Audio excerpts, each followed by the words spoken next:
నమస్కారం. టీవీ7 న్యూస్ కి స్వాగతం. ముందుగా ముఖ్యాంశాలు.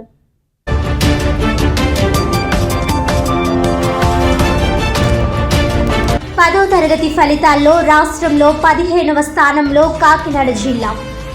600కి 600 మార్కులు సాధించి రికార్డు సృష్టించిన భాష్యం స్కూల్ విద్యార్థిని యాలా నేహాంజలి.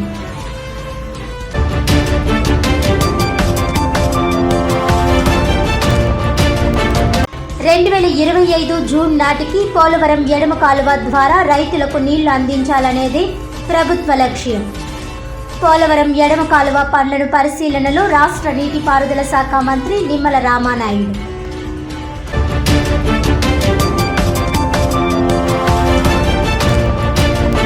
మే 2వ తేదీ నుంచి కాకినాడ ఎన్టీఆర్ బీచ్లో రాష్ట్ర స్థాయి బీచ్ కబడ్డీ పోటీలు. సుమారు 45 మ్యాచ్ల్లో 200 మంది క్రీడాకారులు పాల్గొంటారని వెల్లడించిన కాకినాడ రూరల్ ఎమ్మెల్యే పంతం నానాజీ.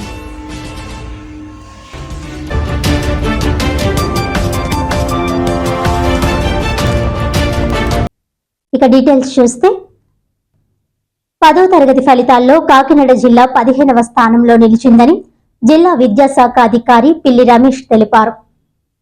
బుధవారం జిల్లా విద్యాశాఖ అధికారి కార్యాలయంలో ఏర్పాటు చేసిన పాత్రికేయుల సమావేశంలో రమేష్ మాట్లాడుతూ ఈ ఏడాది 10వ తరగతి పరీక్షలకు 27,368 మంది విద్యార్థులు హాజరు కాగా వారిలో 22,508 మంది విద్యార్థులు ఉత్తీర్ణులయ్యారని తెలిపారు.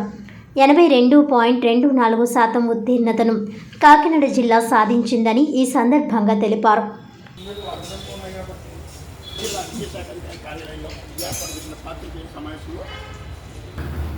అందరికీ నమస్కారం అండి. ఈరోజు మనకి 10వ తరగతి ఫలితాలు వెల్లడించడం జరిగింది. దీనిలో భాగంగా మనకి 2025 సంవత్సరం సంబంధించి జిల్లాలో 22,340 మంది పిల్లల విద్యార్థులు ఈ సంవత్సరం ఎగ్జామ్స్ రాయగా 22,508 మంది పాస్ అయ్యారు. స్టేట్లో మనం 15th ప్లేస్లో ఉన్నాము. అదేవిధంగా ఈ 27,348 మందిలో 13,708 మంది బాయ్స్ రాశారు. దానిలో 10,850 పాస్ అయ్యారు. అదేవిధంగా 13,660 మంది గర్ల్స్ రాయగా దాంట్లో 11,658 మంది విద్యార్థులు ఉత్తీర్ణులయ్యారు. దీనిలో మరి ఎక్కువగా గత సంవత్సరంలో మనం 83.06% వచ్చింది. ఈ సంవత్సరం ఒక 1% తగ్గింది. 82.24% వచ్చింది ఈ సంవత్సరం. మరి ఏ సబ్జెక్టులో ఎక్కడ ఫెయిల్ అయ్యే ఎక్కువ మంది విద్యార్థులు దాన్ని విశ్లేషించుకొని దాన్ని రెక్టిఫై చేసుకునే చర్యలు తీసుకుంటాం. అదేవిధంగా మరి ఏ స్కూల్లో ఏ మేనేజ్మెంట్ వైజ్ కూడా దాన్ని విశ్లేషించుకొని అందరూ కూడా తెలియజేస్తాము. తర్వాత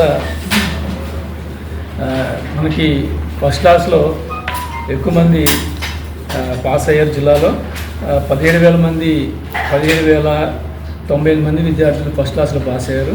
అదేవిధంగా 3,500 మంది విద్యార్థులు సెకండ్ క్లాస్లో పాస్ అయ్యారు. 1,842 మంది విద్యార్థులు తృతీయ శ్రేణిలో పాస్ అవ్వడం జరిగింది.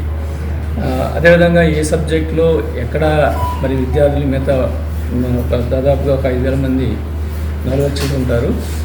ఈ పిల్లలు ఎక్కడ ఏ సబ్జెక్టులో ఫెయిల్ అయ్యారు అనేది కూడా విశ్లేషించుకొని దానికి పిల్లలకి ఈ 1 మంత్లో మళ్ళీ సప్లిమెంటరీ ఎగ్జామినేషన్స్ నెక్స్ట్ మంత్ 19 నుంచి స్టార్ట్ అవబోతున్నాయి. ఆ 19వ తారీఖు నుంచి జరిగిపోయే సప్లిమెంటరీ ఎగ్జామినేషన్స్కి సంసిద్ధం చేయడానికి ఒక ప్లాన్ ఆఫ్ యాక్షన్ చేసుకొని జిల్లాలో 100% నెక్స్ట్ సప్లిమెంటరీకి మొత్తం కంప్లీట్ అయ్యేదని చూసుకుంటాము. అదేవిధంగా ఎవరైనా విద్యార్థులు రీవెరిఫికేషన్ కానీ తర్వాత మార్క్స్ రీకౌంటింగ్ కానీ అప్లై చేసిన వాళ్ళకి రేపటి నుంచి 1st తారీఖు దాకా టైం ఉంటుంది. కాబట్టి దానికి సంబంధించినటువంటి ఫీజు వివరాలని ఏసీ గారి దగ్గర కనుక్కొని వారు అప్లై చేసుకోవాల్సిందిగా కోరుచున్నాను.